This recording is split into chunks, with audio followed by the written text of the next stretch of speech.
Wait! Okay, now, from the beginning. Hit it, boys.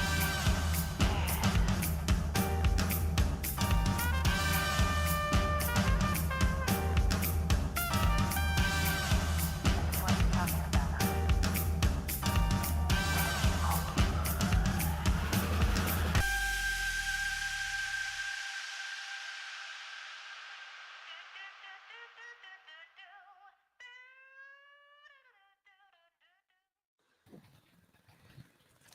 Hey everyone, welcome into the Arena, a Multiplatform Gaming News Podcast. This is episode 131. I'm your host, Expat, along with my co-hosts, Burley of Burleyman Gaming and Turn-Based Carl. Burley, how you doing? Yeah, I'm doing good. How are you, Expat and Carl? I'm doing great. Carl, how are you? Good. Hoping I don't get my daughter's illness. Yeah, she's sick and home from nursery school, yeah.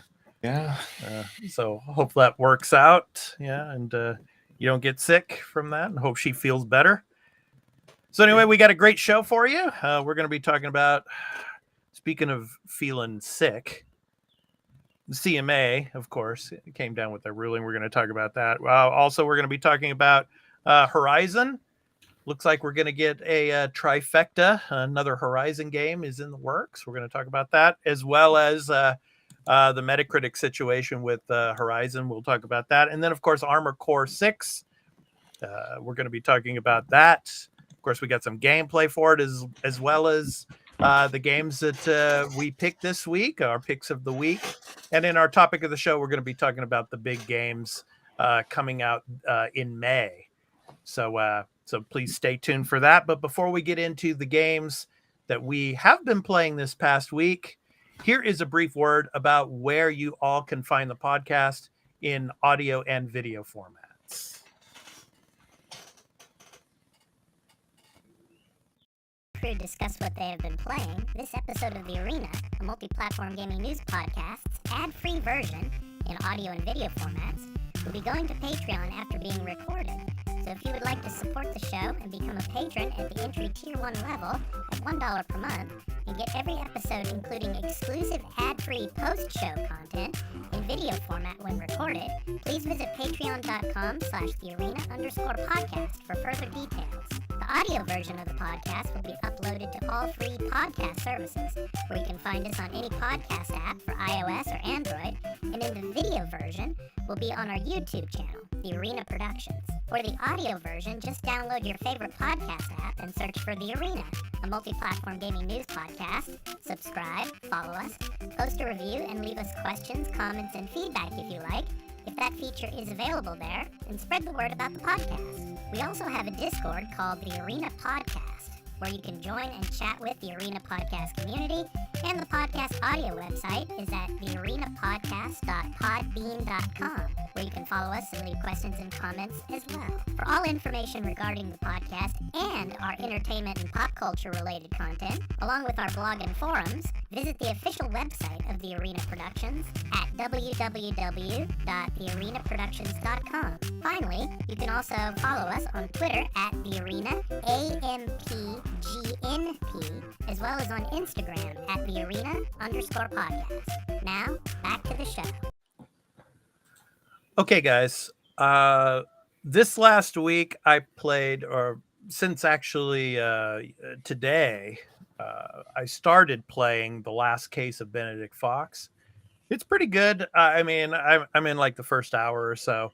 It's very Metroidvania-like, jumping, and it's basically solving a particular case of your father's death and all, it seems like. And the game seems like it's set in like the 1920s. So, you're going through, it looks like your father's mansion in the beginning. And then you're looking for clues. So it's a very investigative type of game. But then you're cast into like this dream world, it seems like. And then you're just doing a lot of Metroidvania jumping and, going left and right and trying to look how to get through doors and things like that. So, it's fun so far. I love the art style. It's very, very pretty.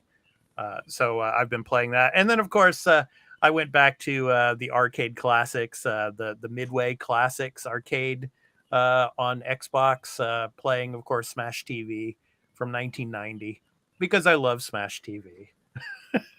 I used to play it in the arcades. Yeah, I used to play it in the arcades all the time. So yeah, I mean I love to play that once in a while. So yeah, so that's what I've been playing. Carl, how about you? Yeah. Benedict Fox, is that a bit more puzzle over combat? Yeah, maybe. I haven't really gotten that far yet. Okay. Not solving any particular puzzles yet. Well, I mean, there was one puzzle. I mean, but I mean, it's early on in the game, but it doesn't have anything to do with the combat yet. So basically, you go through the combat tutorial at the beginning, and then after that, you go through the mansion, and you're looking for clues, and you basically solve a puzzle to be able to open a particular door.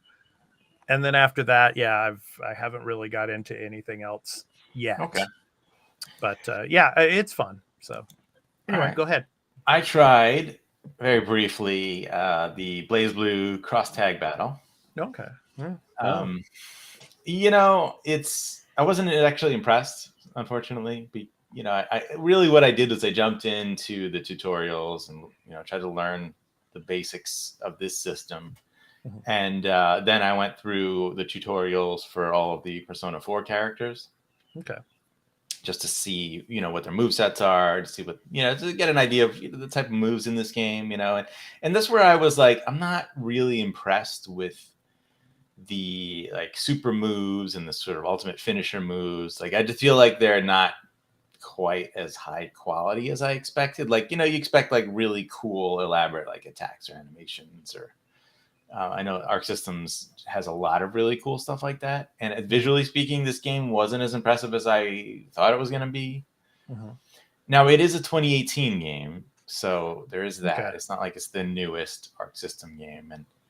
And I would guess that they ripped the Persona 4 characters directly from Persona 4 Arena, which is even older because it's a cross tag battle, kind of like what Marvel's Capcom 2 did, where they sort of ripped the characters from. They didn't really, it's not like they redid all the characters. I'm assuming that's what they did. So maybe that's part of it.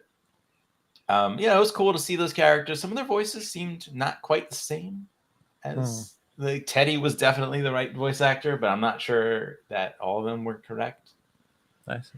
But yeah, I don't know. Visually, like, I think Dragon Ball FighterZ looked better than this game, and that came out the same year. So. Okay. So yeah, there's that. FighterZ is that old? I thought. I know, right? 2 years ago. It's pretty old, yeah. And then I played one other thing, and it may surprise you. It was a mobile game. A mobile game. Okay. Ooh. Yeah. Can anyone guess the mobile game? Oh, come on. I mean, how many billions of mobile games are there? Come on. Give us one mobile hint. game. It's a new mobile game. New mobile game. Oh, I was going to say, it's knowing Carl's got to be Candy Crush. But it just came out. Just came out. Yeah. It has my favorite type of gameplay. Okay, so it's turn-based. All right, yeah. I don't know if you're going to get it because you're probably not thinking along the line. So I'll just say it's Honkai Star Rail. Honkai Star Rail. Okay. Yeah. So that's another MiHoYo game. That's the people who do Genshin Impact. So how does it run on mobile? Oh, really good. I mean, I have a Pixel 7, so It works really well. Nice. I put it. You can choose to change the settings and stuff. So I put it on 60 frames per second, and it doesn't. It's definitely not staying locked 60 on my phone, and I could probably change other settings to make it happen, but it does at times. But I also played it on PC because it's on PC as well. Let me guess. You played it on PC first. No. You played mobile first. Okay. All right. Which was maybe surprising. A weird thing because I tried to. Well, because I was like, it's something I can do in other situations, like when I can't game. So I'm like, I'll pop out the mobile. I've always wanted to get into something, but nothing has really been good, right? Okay. So on PC, you can share your account info and log in, and then you can when I go to play on PC, it's the same as the phone. It just boots up right where I was. Nice. PC has, of course, mouse and keyboard controls, or you can use a controller. Okay. And let me tell you, I hate playing games on mobile. It is awful. I really hate using the touchscreen. It's not fun at all. This is a turn-based Carl's opinion. Yes. Like you got a small screen, you got your fingers all over it. Yeah. Versus like I have a big computer screen and I can have a controller and or I could have the mouse and keyboard. The game actually works great with the controller. It feels like you're playing a regular console game at that point. Yeah. So they maybe will add controller support on mobile later. Yeah. But I have to say this game is really, really good. I don't know about the mobile aspect, like all your microtransaction and weirdness, because I'm like baffled by a lot of it. There's so much of it that I'm like, I don't even want to. Welcome to the mobile space. Yeah. Like I'm not versed in that language. So I'm I don't know. Like, I don't want to, like, you going to stop and like explain all this to me? And the game's like, no, you just keep going. Just keep playing. Like they try to explain a little bit, but every time they keep introducing new things and new screens here with new like currencies and items and that's things normal. Things like different ways to like level up things and all these different basically boxes to check off of like activities, to-do lists, and I'm like, right, god damn, like can I just play the game? Because when you're playing the game as a regular turn-based RPG, which it feels like when you're playing the main storyline, it's great. It's like Persona level almost. Okay. Like it's really, really that cool. Like visual style is incredible. Animations are beautiful. Characters are cool designs. They have good personality. Like your main two characters that are with you, which is a girl named March 7th. Really? And there's an explanation for it, and it's good. The writing is good. Like I really enjoy the writing is clever and like cute and fun at times. There's there's jokes in it that are good, So the main writing is good. The side quest stuff is not really interesting for the most part. Some of it is. Some of the side quest stuff actually has voice acting. Okay. So like I guess those are the sort of A tier side quests, and like the B tier side quest stuff is like I just want to skip. I just want but I got to the point. So I was playing the game and I was like, oh, this is great. I'm just going along with the main story and meeting characters, and there's cutscenes and stuff with like cool things happening. There's an interesting story. And then I finally hit the wall, right? You know how these mobile games are, where they have to gate you at certain points, right? Because it is free to play. So I feel like I am paying like a high quality game that for free. So you have to get your Trailblazer level up to a certain level to play certain story missions. So I got to a point where like I need to be level 14 Trailblazer, and I couldn't do the next story mission. And I was like, like that's really annoying, because like I was enjoying it. I don't want to interrupt the story to go do some of the crap that I'm not interested in. Yeah. So I went and I did some stuff, and I feel like, I don't know. It depends on how often you have to do this, right? How often that they make you level up to do these, and how much that grind is going to be later on. Because there's a level of grind in all of these video games, right? And in pretty much any game that's like this. Right. So if they place it well and the grind so far wasn't so bad, like I didn't have to do that much to get to the level I needed. I had a bunch of side quests that I could just go and do, and I did all that stuff, and I ended up getting what I needed to move on. Okay. But yeah, I mean, it's got a really good, like, sort of snappy, quick battle system that's fun for the most part. I mean, like the tougher enemies, bosses will take you a bit longer, but nothing crazy. You've got like your weaknesses, you got your toughness that you got to break. You break their toughness, and then they get broken, and that can interrupt attacks, and then that makes them weaker to other attacks, and all the real cool modern stuff that you see in turn-based games that work well. And this is a cool thing that's unique to this, is that everybody has an awesome animated ultimate move, right? Everyone has this really cool, and you'll see it so many times. So they better be good, because you got to enjoy watching them, and I do. Okay. But that you can interrupt any attack. So like if the enemy is doing something, not in between turns. So like anytime it's ready, I can click it, and then that ultimate attack from that character will go off before the next person's turn. So it's a cool way to strategize and decide, like, all right, when do I can use it any time. So like make sure I use it when in certain areas, depending on what I do. You use it to get the most effectiveness out of it. Right. Like, do I want to break their defenses so that the next guy can do more damage, or do I want to wait till their defense is broken and do more damage after that? If I don't have the right damage types, and whatever. So this good strategy. It's a good turn-based combat system. I'm enjoying it. I'm surprised. Nice. Well, I have to say, Carl, I mean, of course, our podcast is a multi-platform gaming news podcast. This is probably the longest we've ever talked about a mobile game before. So, yeah. So I'm surprised, and it's cool you had a chance to play that. So, Burley, your turn. Did you play a mobile game this week? No, I haven't played a mobile game in God knows how long. Okay. I finished off the Horizon Forbidden West Burning Shores DLC story. Okay, so we'll talk about that during our segment on Horizon, but yeah. Yeah, I also have been streaming Pokemon Black Nuzlocke, doing the Nuzlocke challenge on that, and that is been the hardest one so far because they dropped the EXP in Gen 5 compared to the amount you used to get. So nice. So more grinding. Yeah. Well, that's all about Pokemon, man. It's all about grinding. So good stuff. Yes and no. Okay. Did you start Jedi Survivor yet? No, I have not. No. Okay. But I will be on Monday. Okay. Yeah, I'm planning to get that and play that this coming week. So yeah. No cassette beasts. I haven't had time. I do plan to try that. Okay. I really do want to try that too. I'm impressed. Like, if you look at reviews, there's a couple 10 out of 10s. Yeah, like you posted in the Discord, and I saw that. I was like, ooh, because I've been seeing a lot of it on Twitter, and it's like, ooh, I do need to sit and try this, and I do have this, so I can grab this on my PC and play. Yeah, it's just a matter of sitting and taking the time to do that. Yeah, there's a third 10 out of 10 now. Yeah, ooh. All right. And that's only out of 17 reviews. It has an 86 on OpenCritic right now. 17 reviews. That's really high. It's very good.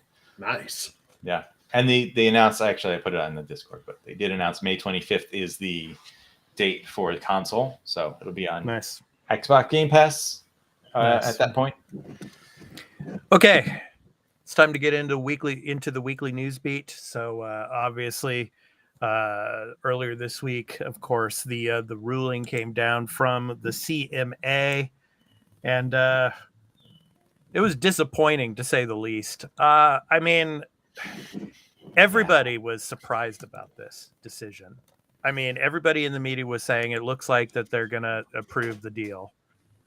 And everybody was thinking the reason why they're going to approve the deal was because of the exclusivity part of it all. That it seemed like Microsoft had, explained to a decent extent that it's not going to be like Call of Duty is not going to be exclusive. But then again, the CMA surprised us all and said, "Well, it's all about cloud gaming." What? I mean, everybody was just shocked about this. And I'll show you the link to the article from the BBC. And it's just, Microsoft has been working really, really hard at trying to tell these people that obviously they don't know much about the gaming space at all. That, it's not going to be exclusive. These games are not going to be exclusive, especially Call of Duty, right? But then they turn around and say it's all about, we don't want Microsoft to be dominant in the cloud market. But how do they know that? It's just, it's weird. And then, of course, we had all the, the responses and everything, and I'll send you a link there for the responses. So in its statement, the CMA said its decision to block the deal, quote, comes after Microsoft's proposed solution failed to effectively address the concerns in the cloud gaming sector outlined in the Competition and Markets Authority's provisional findings published in February. The regulator said the number of monthly active users for cloud gaming in the UK has more than tripled between the start of 2021 and the end of 2022, with the sector forecast to be worth £1 billion by 2026 and up to £11 billion globally. Quote, Microsoft has a strong position in cloud gaming services, and the evidence available to the CMA showed that Microsoft would find it commercially beneficial to make Activision's games exclusive to its own cloud gaming service. Which, that makes no sense. Didn't they already signed 10-year deals with like 3 different companies? Exactly. And a 4th one just the other day. Yes. Brad Smith, of course, came out with a tweet saying the Microsoft and European cloud gaming platform Inware have signed a 10-year agreement to stream PC games built by Xbox on its platform, as well as Activision Blizzard titles after the acquisition closes. So anyway, of course, Microsoft is appealing this decision. And of course, Bobby Kotick, of course, of Activision also came out with a response. It's just getting to the point of idiocracy here. And it's actually past that point, and my question to you, I'll start with you, Carl, is it still worth going through with all this? Obviously, Phil Spencer came out and he told all of the Xbox employees that our vision will continue even if the Microsoft Activision deal does not go through. We're going to continue to move forward with our vision for, Xbox and to try to bring it to as many gamers as possible. But is it really still worth it now? And part 2 of the question is this the death knell of the acquisition? What do you think? All right. Is it worth it? Well, depends on, I guess, what your aspect you're looking at. If you're looking at financially, they stand to lose $3 billion if the deal doesn't go through. Right. So in some regards, I think it is worth it for them to continue if they believe that they can make it happen still, because whatever they're going to have to pay, to fight this continuously with, more lawyer fees and stuff. It's not going to be anywhere remotely close to $3 billion. Mm-hmm. Like $3 billion is an astronomical sum. Even if they were to do some sort of like crazy thing where they kind of like maybe ignore the CMA's decision and try to see like what kind of fines would we incur? Yeah. Any kind of fines, if you look at fines to businesses, they're never anywhere near $3 billion. So like there's a lot of reason to be like, yeah, who cares what you say? Like, Oh, we get a $5,000 fine. Here you go. Here's your $5,000. Even if it's like 500 million, that's a lot less than $3 billion. So, and I think they just made 500 million now. Split of a second. So there's that aspect, and then just in general, I think, is it worth it to Microsoft? Yes, because Microsoft sees this as a huge acquisition for several reasons, right? It's not just about Xbox. A lot of people, in the gaming community, people we talk to are probably listening are just thinking about Xbox, mostly, and also versus PlayStation and how it affects them. But like this is about Microsoft expanding in cloud, expanding in subscription services, and expanding in mobile, right? Yeah. So those things are just really important for them. Also, who has a lot of cash that is worth less and less money just sitting on it. Yeah. And due to the massive inflation that we've had around the world, so that it makes sense. Like they want to spend their money. They're sitting on this money that's doing not that much for them. They want to spend it on something. Right? This is why they're fighting it. They're not giving up. Now, will they succeed? Man, no one knows that answer. Now, I have a question for you, Carl, because I know you threw this in our Discord. Yeah. About supposedly Mark Cerny called the CMA at midnight to reveal that actually Sony has found a way to stream games with less latency than playing them on PS5. Yeah, I can't believe that's actually something written in the documents, and you know, which is again tells you how hard Sony is fighting this, right? Mhm. You know, they have their architect of their systems, Right, you know, right. chiming in saying, but what is he? But I don't understand what he's trying to say is that like, yeah, we have a better cloud system than you know, Microsoft, than Google did, than Nvidia does, but we're not going to use it yet. We figured it out, and we're telling you that this technology is going to be better than playing natively at some point. I'm like, what? Yeah. Like you can't just say crap like that. Did you give them an example? Did you go to them and show them a physical example of your story that you're selling them? Because otherwise the CMA should a legitimate, you know, like competitions authority looking at this should say like, that's great that you think you can do that, but but you haven't done it, and you would have to prove that you can do it. Yeah. So that argument shouldn't mean anything at all. Yeah. The other one that I put in there, which was interesting, was another competitor, which I'm assuming is still Sony, right? I don't know what they're talking about, but said that Google Stadia's failure was tied to not having Call of Duty. No. Yeah, that was the problem with Stadia. Not the there were several launch, aspects of the whole paying business. full price for games that on other platforms were $20. Yeah. But Call of Duty, not having Call of Duty, that was the real problem with Stadia. And then also this one I found just today from Florian Muller from Fast Patents, who talks a lot about this stuff, was replying about something to do, you know, the other lawsuit, right? The gamers lawsuit, in quotes. Yeah. Right. Said that there's they had a different number, right? So the CMA quote was they have an estimated Microsoft has an estimated 60 to 70% of market share in global cloud gaming services. But he's saying that that's almost twice as much as the market share from the lawyers in the San Francisco state, that's the gamers lawsuit lawyers, and they said that they would be sanctioned for making completely baseless representations to the court.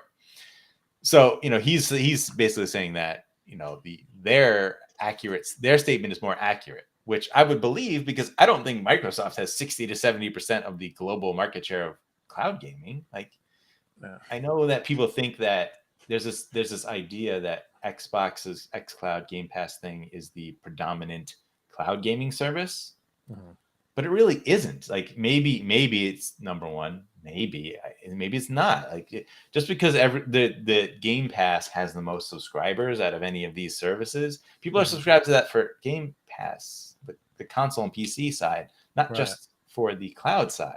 Right. And in fact, you can't actually subscribe to Game Pass, to cloud service from Microsoft just directly. You have to have Game Pass Ultimate. Yeah. Game Pass Ultimate. Yeah. So like that's another thing that like all of these aspects that the CMA is saying about cloud service are really just either completely wrong or like just off base and inaccurate. Yeah. So when you come back to will Microsoft succeed in an appeal, it's possible if that's because those angles are ways to get the CAT, I forgot what it stands for, something competition something tribunal. Anyway, they are the ones who can review the CMA's decision and overturn it. Yeah.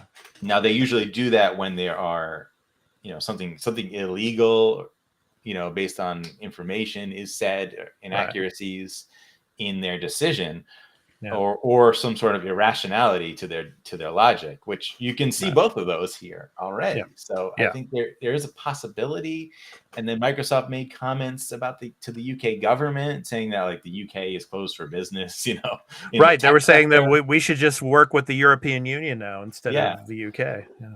So I think they're going to put a lot of pressure on the UK government to take action, which supposedly people are saying, although I don't know how that works, that the UK government could possibly do something as well. Right. So yeah, I can see the case where CAT does overturn it. I don't know if it's, you know, I don't know if that's a high percentage chance, but I think there is a possibility. Now, when the situation when they do, everyone's like, "Oh, but it goes back to the CMA," and they'll just say the same thing. But I find it highly unlikely that the CMA in this high pressure, big global focused thing would be overturned and then be like, yeah, no, we're still doing the same thing. Yeah, because they already killed half of their argument before when they said that the console side, the exclusivity of Call of Duty and all that, they said, oh, that's not a problem anymore, and that they were just looking at cloud after that. And that's why everyone was like, yeah, well, cloud's not going to matter. Of course, who cares? Yeah. So Okay, Burley, throw your 10 cents in here. What do you think? Is this deal dead? I don't think this deal's dead. I think this deal is going to be a long, drawn out battle, because as we've seen with what Sony has done and the amount of shots they've fired at they are going to fight tooth and nail to slow or stop this deal as much as they can. And with the UK, with what the UK has done, I think this is just lighting a fire under Microsoft, being like, okay, we're going to keep continuing. We're just going to keep going. And them doing the whole thing, like, signing the 10-year deal with the UK streaming service. It's just... So with any cloud gaming service, make organizations that they can make contractual agreements with, they're probably going to continue to do that. So. Oh yeah, they're not gonna be stupid. They're just gonna make deals with everyone and keep making deals. Yeah, they're in it to win it on this deal. They ain't gonna give up. It's not like they're gonna just go, well, we spent the money at this point. Right. It ain't worth it. No, they're like, no, we want this. We want to, like, as Carl said, this isn't just cloud gaming. This just isn't even just Xbox. Well, and it seems like you got a huge mobile developer. You want to get that. Yeah. Well, and then it's not only Microsoft wanting this deal. I mean, Activision Blizzard is actively, coming out, and stating that, hey, I mean, what the CMA has done here is just it's preposterous, and this deal should go through. Well, Bobby Kotick wants his golden parachute, and all those shareholders. Obviously, they want their big payout. They want their big payout. Right. I mean, so they're gonna say, and probably, in all honesty, I think it would be best for these studios to get under the Microsoft umbrella, compared to the management that they're under right now.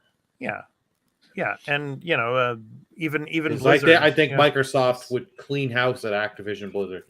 Be like, hey, you 40 people that are all problems, your ass is out the door. That's another thing, is that if this doesn't go through, there might be sort of exodus of talent at Activision, because when this was announced, there was a lot of excitement, enthusiasm around in the company from developers there, because they're like, well, Kotick's going to end up being gone, and there'll be stability. Exactly. Yeah. No more Cosby sweet guys and all that. Right. Yeah. It's funny. This is pointed out to me.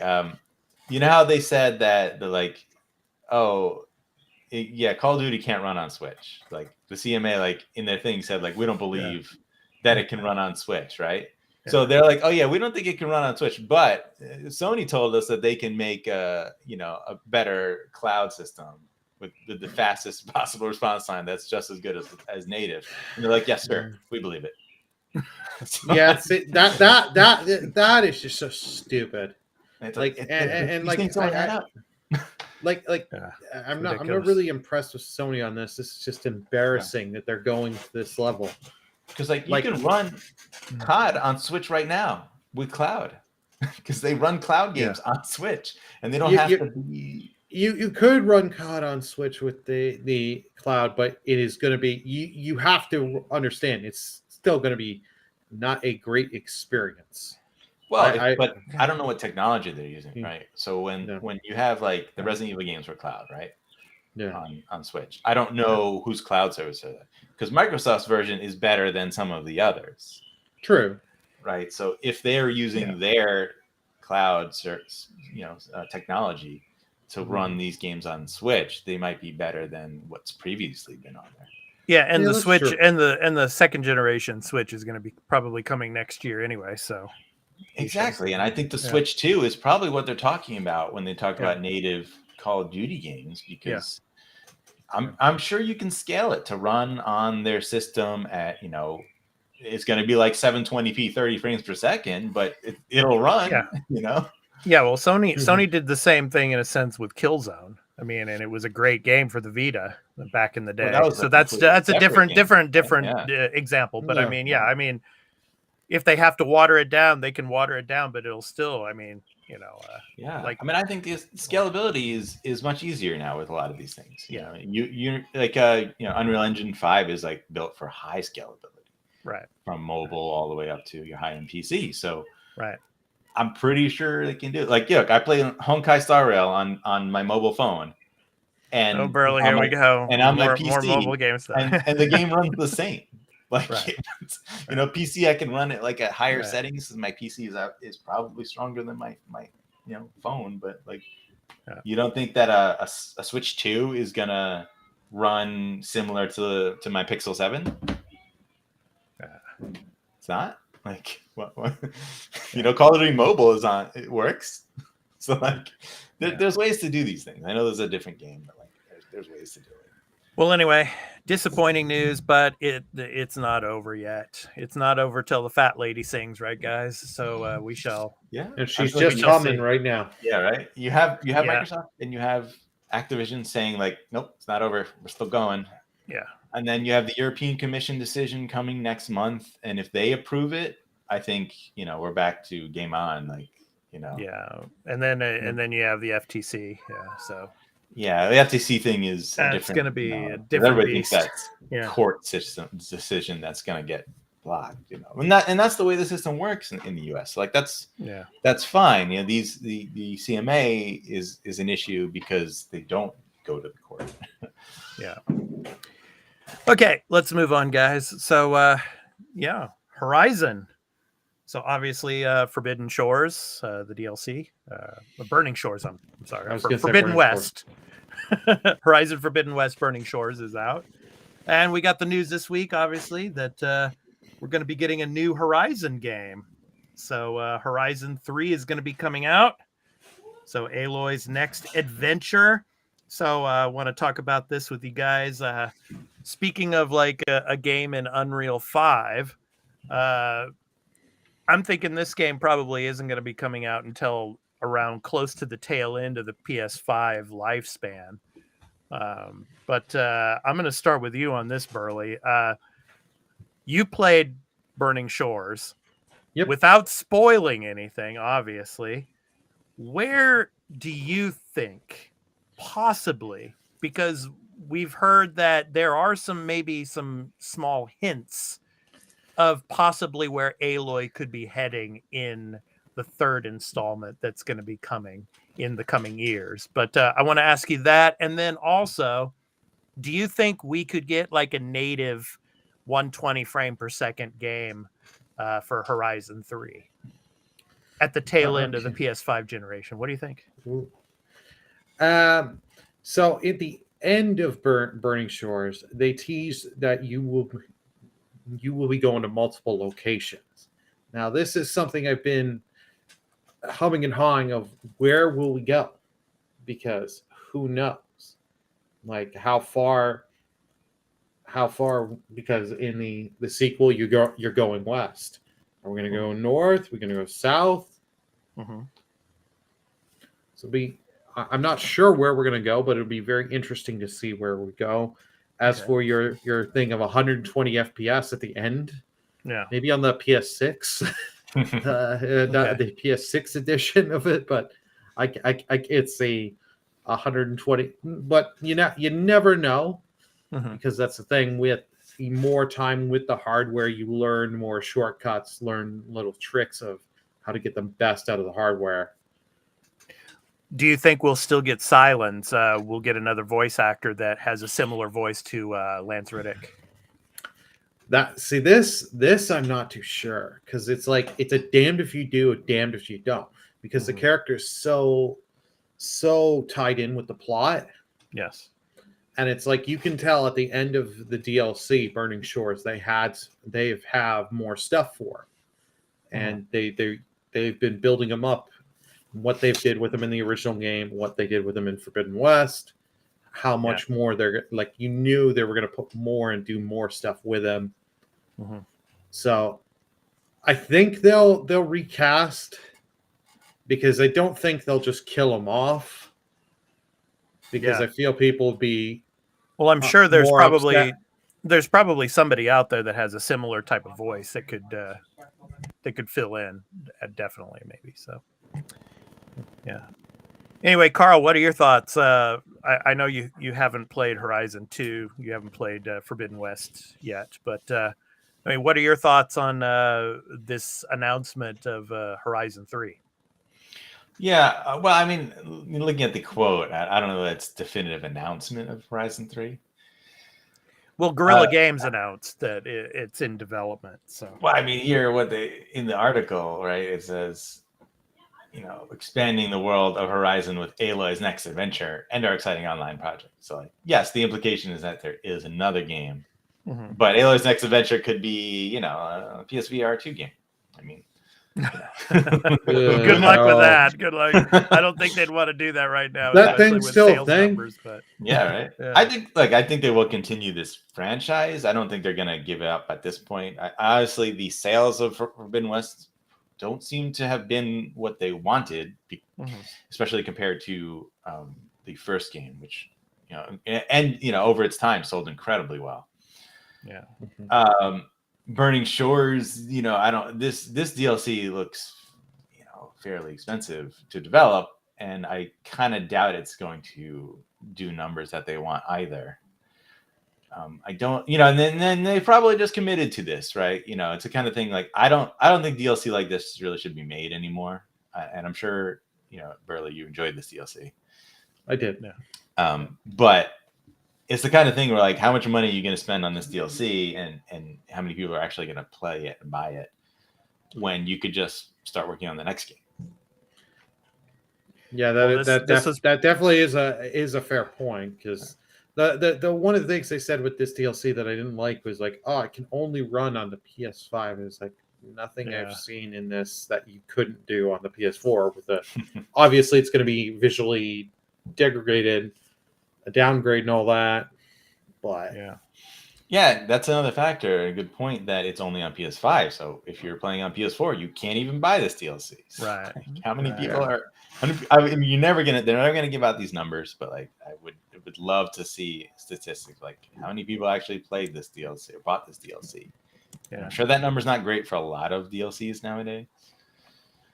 So, Carl, I want to kind of move on to the next part of the story here with Horizon. Also, of course, the moderation on Metacritic. Obviously, there was a situation within the game. No spoilers, but there is a character in the game that Aloy comes across during the DLC, and you have the option of being romantic with that particular character, who is a female character.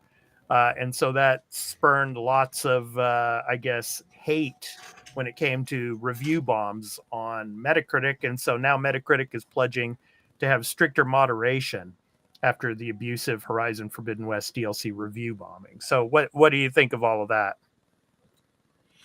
Me first? Yeah, Carl, go ahead. Yeah. I mean, it's despicable what people are doing and saying on Metacritic. And I applaud their efforts to do something about it. This is the type of thing that should never be said. It's a freaking video game. Like, chill. Like, it's not a big deal, right? Yes. They do this for movies too, right? Yeah, and in video games, if you want to have relationship options with a male or a female character, I think you should have the right to have that choice. Yeah, you should. Now, this thing is like, I'm not going to give any legitimacy to what these people say, but I do have this, like, I do understand that for some people, there might be a frustration in the idea that, like, all right, this is another PlayStation exclusive, right? Where the sexuality of the lead character in the first game was not really discussed or dived into in any way. And then in a DLC, they're like, oh, by the way, this character that you've been playing that you like, well, this is their sexuality. And like, does that matter? I don't know. But like, you did it in The Last of Us. You know, like when I played The Last of Us, when I played Horizon, you know, You're referring to The Last of Us 2. Well, no, because it was the what was the DLC called? Left Behind. Left Behind, right? Okay, and Left Behind, yes. Okay, Right. yes. So like, I didn't know Ellie, and look, Ellie is a kid, so like, I never even once thought about her sexuality, right? Yeah. So then in Left Behind, you know, like, all right, you know, they revealed that, and I'm like, all right, but and that just became part of it, and you go into the second game, and it's just the game, it's just how it is, the character. But then they did it again with Horizon, where like, again, in the first Horizon game, you really never ever delve into any sort of sexuality for the main character. And then now in the second game's DLC, they're like, oh yeah, by the way. So like, I could understand a little bit of frustration, but to make that a thing that like, no, this game is 0 out of 10 because I hate that, I'm like, get out of here, you're an idiot. Yeah. You're a bigot too, by the way. Burley, your thoughts on all of the Metacritic situation? The whole Metacritic situation. People, I'm just gonna say this. It's not gonna be gently. Get a life. If you're gonna review bomb over that, I'm sorry. You need to do something with your life, because it's just like, and it's a choice. It's not forced on you, the whole thing. It's a choice. So if you chose to go down that, pick those options, it is what it is. Like, if you're gonna review something badly, it should be because of the gameplay or there's technical problems, not because of a character's how do I word this? Orientation. Sexual orientation. Thank you for that. Yeah. Yeah, you know, that this needs to stop on OpenCritic, and they need to change their system. They need to make some sort of way, if you like the way Steam works, where you have to own the game, and then you can review it, and then it even tells you how long you've played the game in your review. Yes. I like that.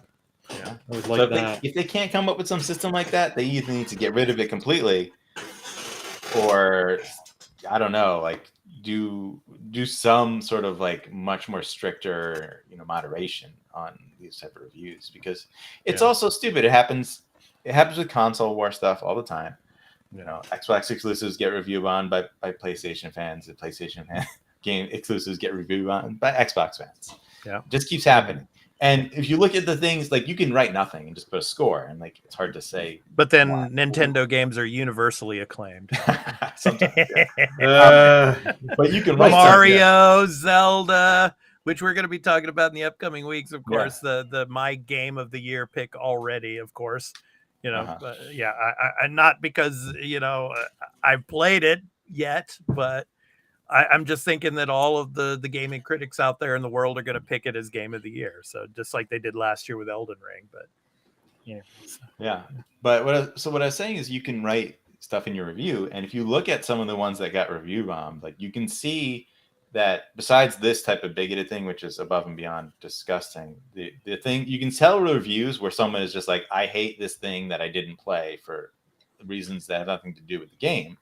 Oh yeah. Just by reading what they wrote, and you can see a number of them who are writing literally the exact same type of keywords, just in a slightly different way, or copying and pasting, and let's change the word here, change this word here, move the words around, and it means the same damn thing. Yeah, so maybe they can implement some sort of AI system to look over these things and see to discover this type of behavior and get rid of those reviews. And you know, this is something that Rotten Tomatoes went through when it was after Last Jedi, and then it was the final straw was Captain Marvel, where people were just saying terrible things and review bombing it for obvious reasons that had nothing to do with it. And they implemented a system where if you buy your tickets through Fandango, and maybe there's another way to do it, that those are verified, right? So like if I bought a ticket, I can then review it on the app on Fandango, and that shows up as a verified review that like I saw the movie. I paid for a ticket. They know I paid for a ticket. Versus that gets highlighted, and the non-verified reviews, you can see them, but they're not highlighted right away on Rotten Tomatoes. You have to go out of your way to like look for them. So kind of have it like you link in with your, for in the case with Metacritic, link it in with your PlayStation account, your Xbox accounts. That way you can pull the data there that you actually owned, and you put 15 hours or whatever. No. Yeah, they should be able to do it because that data can be pulled. I'm sure there are APIs. Oh, there is stuff because you can because I do stuff. I have to link in for like I do it to get game keys and stuff, and I have to verify how long I've played and all that, so they can see the metrics. I'm actually playing and using the keys. There is stuff for it. Mm-hmm. Okay, guys, let's move on. So, speaking of Elden Ring's creators from Software, obviously, we got Armored Core 6. It's going to be coming.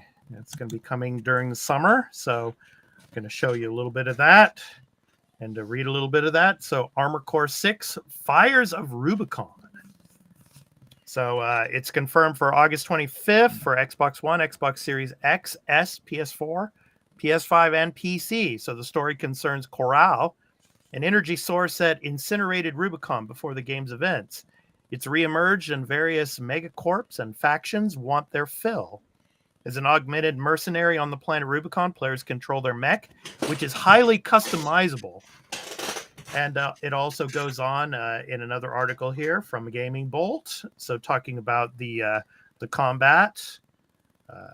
We also get massive boss fights from, quote, huge combat helicopters, end quote, and, quote, heavily armored mobile turret, end quote, to, quote, unmanned heavy demolition machinery that's programmed to indiscriminately crush intruders, end quote.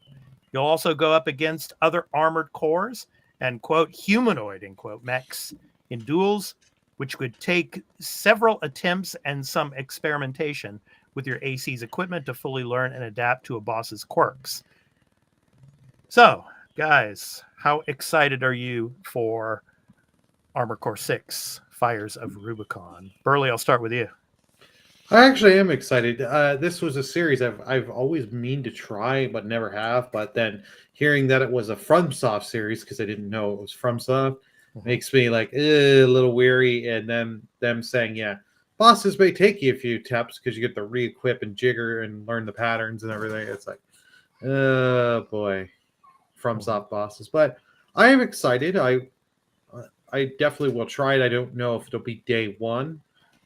Mm-hmm. But it is something I do want to try, especially if it comes out good. Carl, how about you? Are you into the mech games? No, but I saw this. They're video. not turn-based, so no. It does look really cool. I said this was a really good trailer, and for a game that I like, previously I was like, I just never really thought about it. I didn't care. And I watched this. I'm like, okay, that does look pretty impressive. Yeah. So I do think it's a good chance that this is a good game that does really well, that people are really into. Now, what was this humanoid mech thing? What are you talking about? I want to know what that is. Yeah. Well, I'm very interested in that. These battles of these boss things look wild. So yeah, I mean, like, they're doing it. This is going to be another game that people are going to be. It's very Gundam-esque, Gundam-esque, I should say. With the kind of like a Robotech type of mech system that they have here. But yeah, I'm really excited for it. I mean, way back in the day, I used to play the Mech Warrior games on PC. So I used to love playing Mech Warrior and Mech Warrior Online. And then, of course, these games, I'm just, I'm excited for it. I'm kind of like Burley. I don't know if I'm going to be playing it day one, but yeah, something that I am excited for. And it's something kind of, a little bit different in scope from what From Software is usually, putting out when it comes to, the Souls games. So, yeah, excited for it for sure. Yeah, look, I want to see them do different things because, like, I'm not a Souls fan, so but I know those games are are good. People love them, and this dude, From Software is capable of making some really great things. Sekiro is a bit different too, so like, I want to see them do different things. That's great. Maybe they'll make a game that I will love. Maybe they'll make a turn-based RPG. Oh, I wouldn't want to see a turn-based game from them. Oh, you've died. Now that you've died, you can reload, and you've lost 5 levels on all your characters. I'd be like Saga Frontier. Yeah. All right, guys. April is almost over. Just a couple of days left here. Actually, out here in Japan, it is a national holiday today. It's called Showa Day. Of course, the Emperor Showa. Of course, yes. So it's a national holiday, and it begins Golden Week out here in Japan, where we have a few more holidays during the week. So, May is coming, and obviously the big games of May 2023 we're going to be talking about here in the topic of the show. And as you guys already know, I'm already predicting Zelda Tears of the Kingdom to win Game of the Year. But Carl, I mean, as an Xbox player, as your main console, I mean, of course, we got a big game coming up at the beginning of the month. We got Redfall coming and on Game Pass. So all of you that subscribe to Game Pass will be able to play Redfall day one. We're going to be talking about some of these games. So first, let's talk about Redfall, because that's going to be the first game that's coming out. So, Carl, I'll start with you. How excited are you for Redfall? I mean, Redfall's not particularly my type of game, but I think it does look interesting. I mean, I do like when they add some sort of supernatural element to shooters. Like, if it's a military shooter, like, I'm gonna be checked out. Like, there's just probably no way I'll ever be interested. But something like this, I mean, like, it's on Game Pass, I might try it. I like that they have powers, and special powers are, they're cool. Like the main characters and all these weird different vampires. Mm-hmm. It's interesting. I think maybe Redfall might have caught a little bit of a break with if you've been paying attention to the Star Wars Jedi Survivor release. Apparently, the performance on PC is pretty lackluster. Yeah, they're like struggling to get good frame rates, and the stuttering and all that nonsense. And even on console, apparently the same thing, both on Xbox and PS5. I'm seeing people saying that it's not a lock 60. The 60 frames per second seems to not be particularly great. And some of that stutter is possibly there as well, they said. So, you're gonna Jedi Survivor, I think, was getting like really bad reviews on Steam for its performance. Oh yeah. So the idea that Redfall has a 30 FPS on console, like maybe people should be looking at it, what happened with this Jedi Survivor launch, and then actually put out a statement about this. I don't know if you saw that. They put out a statement about the performance and that they're going to be putting out updates and stuff to fix it. Mm-hmm. So maybe they were right, Microsoft and Bethesda, to be like, hey, look, it's not ready, so we're not going to put it out now. Instead of like, we're not going to say anything, and here it is, and it doesn't work well. Yeah. So, Burley, how about you? How excited are you for Redfall? I'm excited. I'm excited to play it. Okay. Like, I will definitely try it, and then I'm gonna try like one little session off by myself, see how it is, and if I really enjoy it, I'll definitely be putting it in rotation for streaming. Yeah, and play, and then because you can play co-op, so I can play with viewers, so it'll be nice. Yeah. Okay, well, here's the big one. I mean, the biggest one of the month, I think. This is just my opinion, but yeah, I mean, and probably it's going to be the big game of the year contender here. So, Zelda, of course, Tears of the Kingdom, an epic adventure across the land and skies of Hyrule awaits in The Legend of Zelda: Tears of the Kingdom for Nintendo Switch. The adventure is yours to create in a world fueled by your imagination. In this sequel to The Legend of Zelda Breath of the Wild, you'll decide your own path through the sprawling landscapes of Hyrule and the mysterious islands floating in the vast skies above. And there's some critics out there. I think Gene Park for the Washington Post was saying that this game is probably bigger than Bloodborne in scope. I mean, I'm sorry, not Bloodborne, Elden Ring. I was going to say, I would imagine it'd be bigger than Bloodborne. Well, Bloodborne and Elden Ring are made by the same Yeah. developers. But anyway, yeah. So he was saying that, yeah, it's probably bigger than Elden Ring in scope. So, yeah. So, Burley, I know you're going to be playing this. So, what are your thoughts?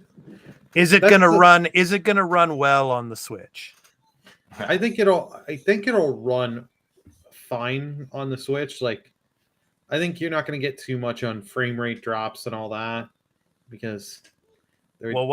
all the machinery there, like all these cars and everything you're going to have to make? That might be something. I think it'll run well. Nintendo is usually pretty good, especially main party Nintendo. This isn't Game Freak and Creature Company here that are making this. So I know Nintendo's gonna their was it A1 Studio? Yeah, I think they call it. They're gonna make sure this runs well. This I don't know when I'll pick up, because I'm still trying to get through the first game. Like I put it off. I'm gonna go back to it. But it's like there are aspects I like, but there's just so much with Breath of the Wild that I'm not a fan. Like these shrines, some are great, and then just some are just like, give me back. I miss my dungeons. I miss my items in Zelda, and I hate the stupid weapon break. Okay, here's another game, and it's coming on May 23rd. That is one of the big games of the month. It's After Us. It's called After Us. Play as Gaia, the spirit of life, and navigate stunning performing environments in an abstract world to salvage the souls of extinct animals. Revive these creatures after learning their final fate. The last whale harpooned, the final eagle caged, the last deer hunted down, and more, while you survive encounters with dangerous, oil-covered devourers that roam the wasteland in search of remaining life. In this emotional journey from the creators of the critically acclaimed Arise, A Simple Story, you alone can restore life to the planet. So it's coming out for PC, PS5, and Xbox Series on the 23rd. So, Carl, what are your thoughts on this one? I think this is the first time I've seen or heard of it. So I don't know where you pulled this one from. No, this was at the Game Awards. Yes. No, it's at the Game Awards. Okay. Yes. Yeah. But I completely forgot. I was going to say, I don't think they spent too long on the Game Awards when we recorded that. I think it was one of those, like, you blink and you miss it. Yeah. I don't know. Well, I mean, it's interesting. I mean, the premise of this game, obviously, reviving, creatures, animals. So thinking of, like, for example, animals that are, on the endangered list and trying to protect them and all. So, and of course, with the environment as well. So protecting the environment. So, it could be a really interesting game, I think. So this could be the wild card for the month, for sure. Well, it gives me Kena vibes. Kena Bridge of Spirit vibes. Yeah. Like, are we finally getting to, like, the biggest game of May? Yeah, here it is. No, okay, whatever, Carl. But Star Trek Resurgence. I mean, what I really, really want out of this game is, of course, you're able to make your own decisions in this game.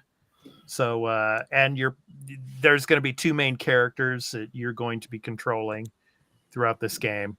I mean, it's interesting that it's set basically just after the events of Star Trek: The Next Generation. So I'm really looking forward to it, and having to make certain decisions in critical moments that'll be interesting. Carl, what are your thoughts on it? I'm really excited for this game. I do want to see reviews, of course, because this studio is this the new one? I think I'm trying to remember which one this was. they're doing like this Telltale style game. But I love Star Trek, and especially this era of Star Trek. The time frame of that game is, I think, sometime after Deep Space Nine era.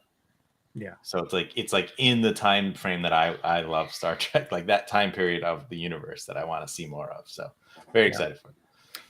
And of course, Lord of the Rings Gollum finally coming May 25th.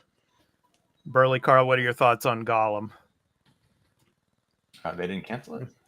No, they didn't cancel No. it. No, it's coming on the 25th now, finally. Yeah. So, Burley, what are your thoughts on Lord of the Rings Gollum? I'm interested on this. This is a game I've actually, I'll admit, I have applied to try and see if I can get myself a free key on this. Mm-hmm. Free copy. So I'm curious to see how this will go and how, because a lot of the gameplay they're saying are like stealth based. So seeing how that's going to go. Mm-hmm. Yeah, and it could be a good game. It's just, nobody is really talking too much about it. I don't think anyone is really going to be hyped about it. It's probably not going to sell well. Yeah. Reviews, who knows? We'll see if it's a good game or not. Yeah, we shall see. Yeah. Yeah, between evil and good. Oh, who we kidding? He ain't going good. Yeah, of course not. Well, we know the story already. I mean, that's the thing. Yeah. So. Well, yeah, like this is set. Like I forget when this is set. Like this is set between a bunch of things. Well, it seems like we see a younger Gandalf in this.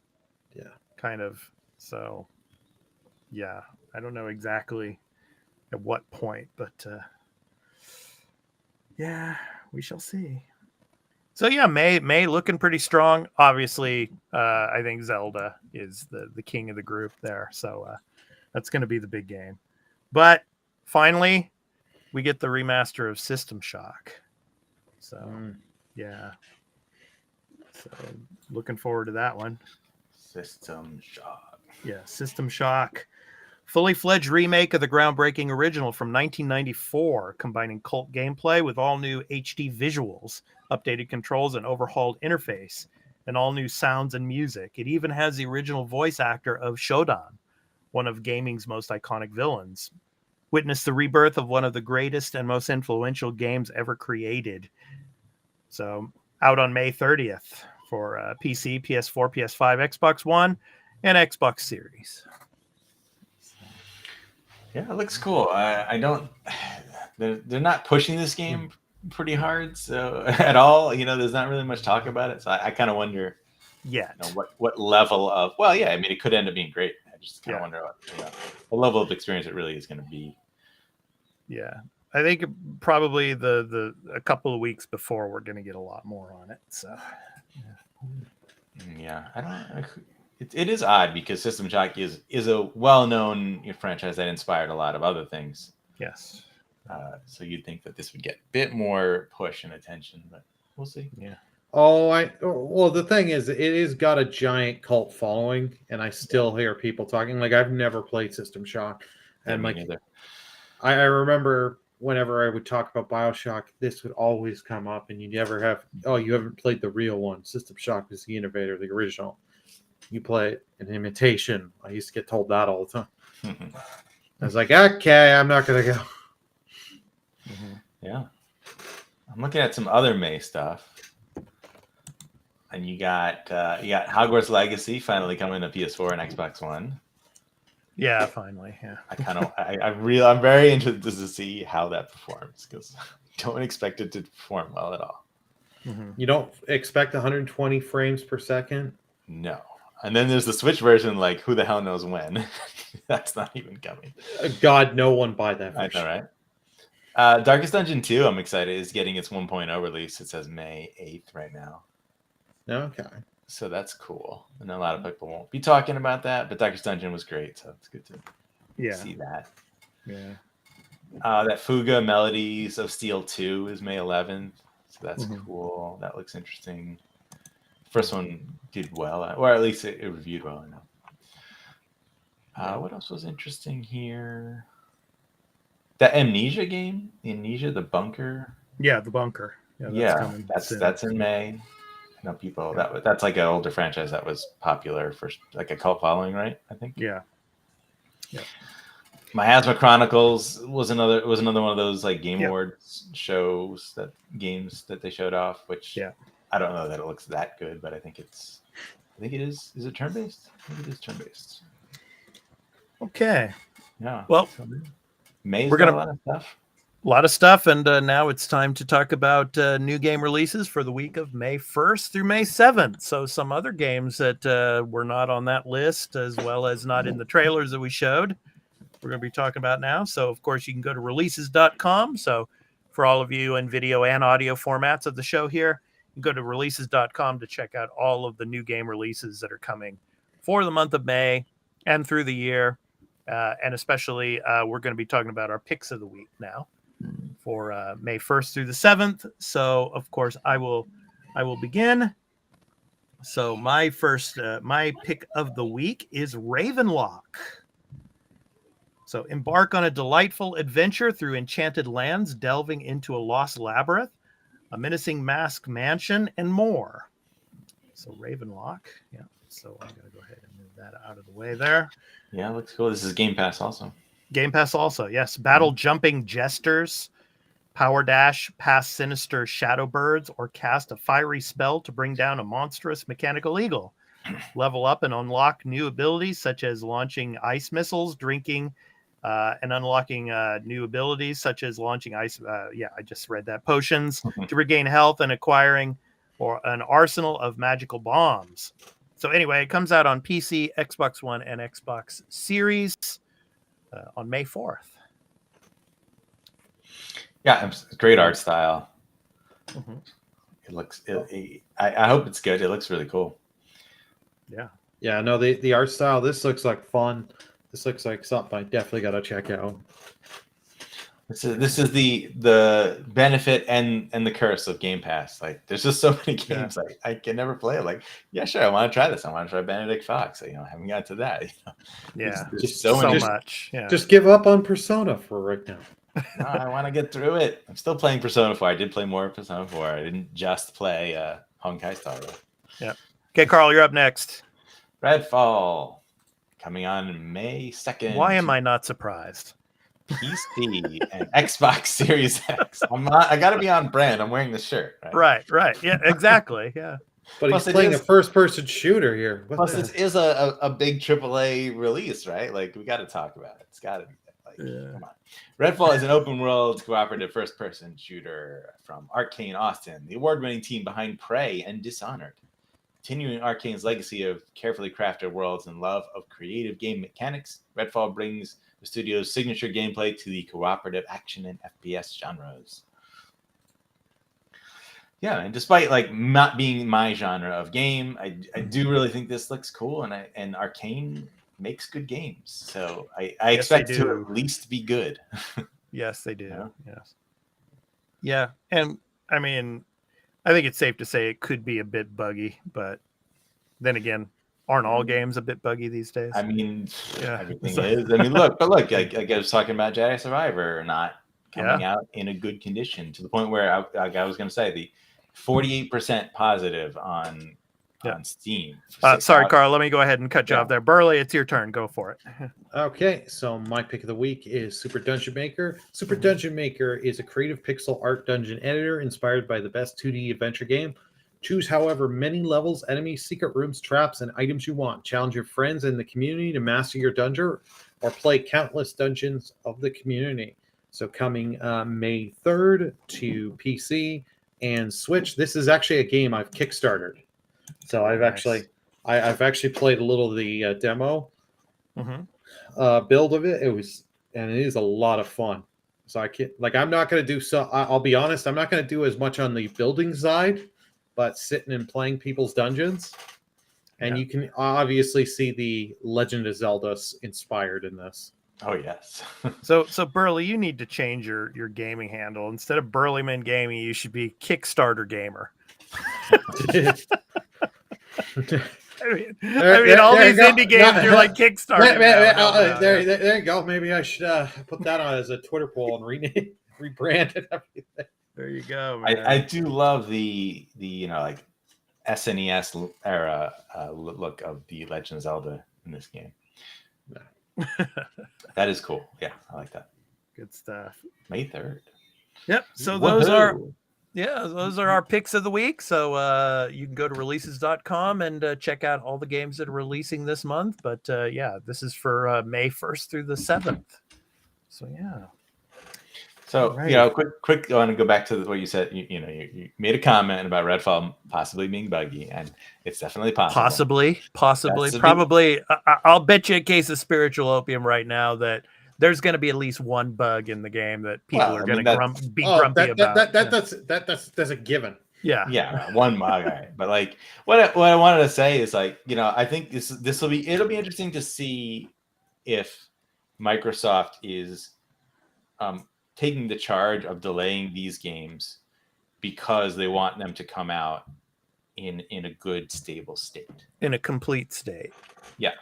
I mean, as far as whatever complete means, right? Because, there are people who are like, 30 FPS is complete, meaning that it runs smoothly and you don't have the game crashing on you. Well, yeah. Right. Well, that's like the baseline is right. No crashing, right? Yeah, but as far as like performance goes and stability and those type of things, right. I mean, like I said, we're seeing it with Jedi Survivor right now. I mean, is on PC, will this game run 60 frames per second without much trouble?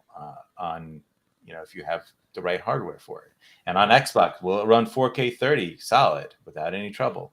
Yeah. And 1440p 30 on Series S.